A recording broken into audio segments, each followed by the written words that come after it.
Depuis la répression meurtrière des manifestations du 20 octobre 2022 au Tchad. L'opposant Succès Masra est avec nous. Bonsoir.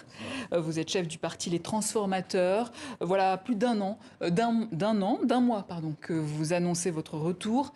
Ça y est, la date a été choisie? Oui, la date a été choisie. Ce sera le 18 octobre que nous allons rentrer. Je ne rentre pas seul puisque je suis sorti avec une partie de mon équipe.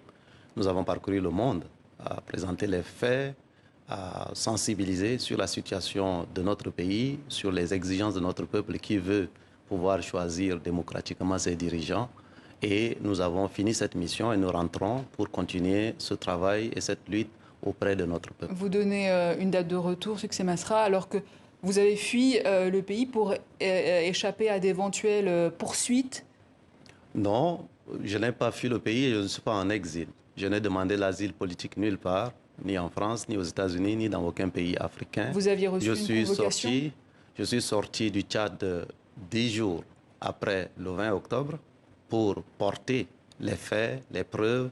Et finalement, je crois que le monde s'est rallié à la fois à ces chiffres et ces données que nous avons présentées au monde pour porter à l'attention du monde entier la vraie situation et les vraies exigences de notre peuple.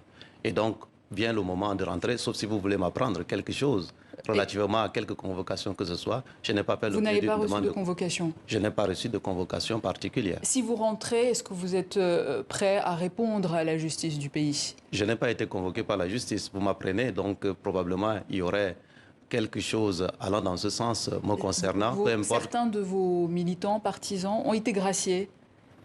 Ils ont été poursuivis et graciés. Ont été poursuivis et graciés, mais moi je n'ai pas fait l'objet d'une convocation de quelque nature que ce soit. J'apprends donc par vous probablement que j'aurais fait l'objet d'une éventuelle convocation. En tout cas, la porte vous est ouverte selon le ministre de la Réconciliation, Koulamala. Je rentre au Tchad chez moi et nous avons mis sur la table une offre globale de réconciliation nationale qui ne concerne pas uniquement les transformateurs, mais l'ensemble des acteurs, y compris les politico-militaires qui ne font pas partie de cette transition, de manière à ce que, autour de la table de la justice et de l'égalité, le pouvoir d'N'Djamena et ses alliés d'un côté, nous les autres, nous nous asseyons et qu'on trouve un accord global de réconciliation. Cette offre-là a été discutée, y compris avec le facilitateur désigné de la communauté économique des États de l'Afrique centrale. Une offre de réconciliation, alors que vous avez refusé de participer au dialogue national.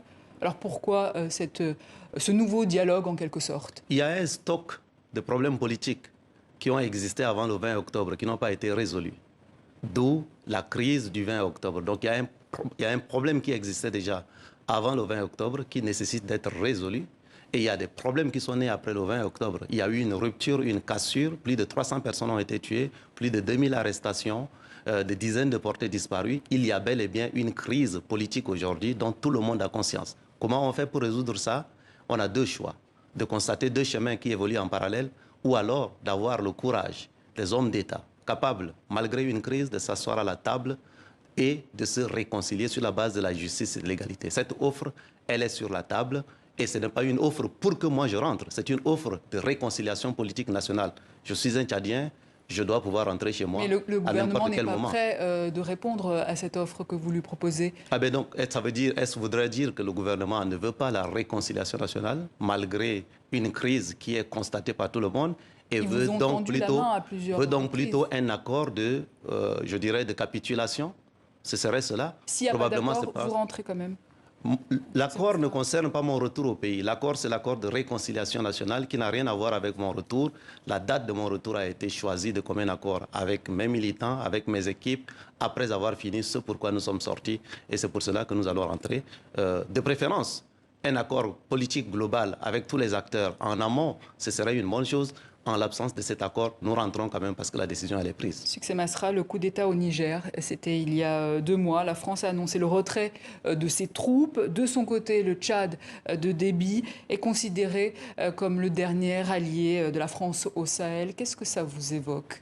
Je crois qu'il est important de rappeler, à travers ma voix, une espérance, une demande des générations nouvelles du continent africain, qui rappelle à la France que la France est probablement en train de payer dans le Sahel ses erreurs, ses fautes même sur le plan politique.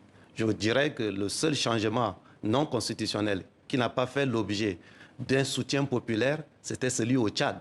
mais qui a été paradoxalement soutenu littéralement par Paris, avec des promesses d'amener au bout à quelque chose qui ira dans le sens d'un retour à l'ordre constitutionnel. Ça n'a pas été le cas. Il y a eu des massacres qui ont eu lieu. La France a été silencieuse. De l'autre côté, les autres coups d'État sur le continent africain ont fait l'objet d'une élévation de voix de Paris, malgré des soutiens populaires dont ils bénéficiaient, malgré le fait que le coup d'État au Tchad a tué plus de Tchadiens, plus de personnes que tous les autres coups d'État réunis. Donc ces paradoxes-là, aujourd'hui, reviennent à la figure de la France. Je crois que l'avenir, c'est d'être capable de comprendre les exigences, les attentes des peuples africains aujourd'hui qui disent clairement à la France de ne pas miser sur les familles, sur des individus, mais plutôt de miser sur des peuples afin de bâtir des relations sur la base, je dirais, de la dignité à retrouver ensemble et d'avancer dans un partenariat, dans le respect des uns et des autres. C'est ça l'attente, c'est ça la demande des peuples africains. Merci. Ce n'est pas un sentiment, mais c'est une demande de fond dans le respect de la dignité. Merci à vous. Je rappelle que vous êtes chef du parti d'opposition Les Transformateurs. Merci à vous.